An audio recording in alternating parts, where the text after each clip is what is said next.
one thing that you did mention was the affordability factor, which I think is a huge reason why some of these markets have made that list.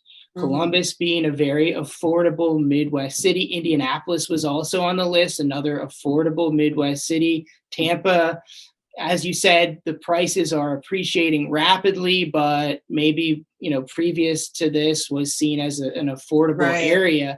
So I think that's something that's drawing people away from some of these markets, some of these big Mhm. markets that, especially with the the ability to work from home for Mhm. many people across the country.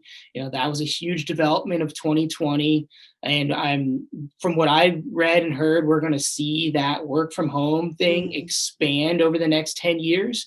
I saw a statistic that said as much as 22% of the working population of the US over the next 10 years will have the ability to work from home and move wherever they want across the country. And that's having a huge impact on some of these smaller, more affordable, but more desirable Right. areas to live. Mhm. So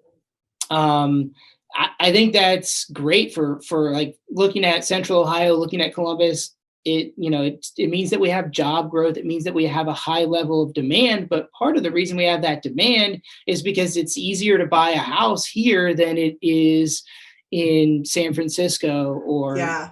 Yeah. a lot of places across the East Coast. Are very Right. expensive.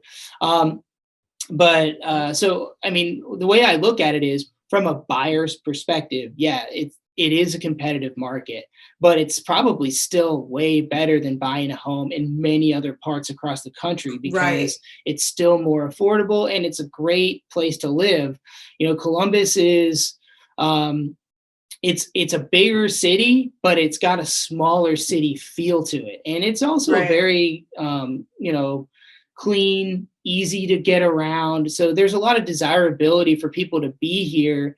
And so even though for those who have been in Columbus a long time, it might seem like crazy competitive to buy a house. Reality is, if you look at other markets across the country, it's still a better Yeah. place.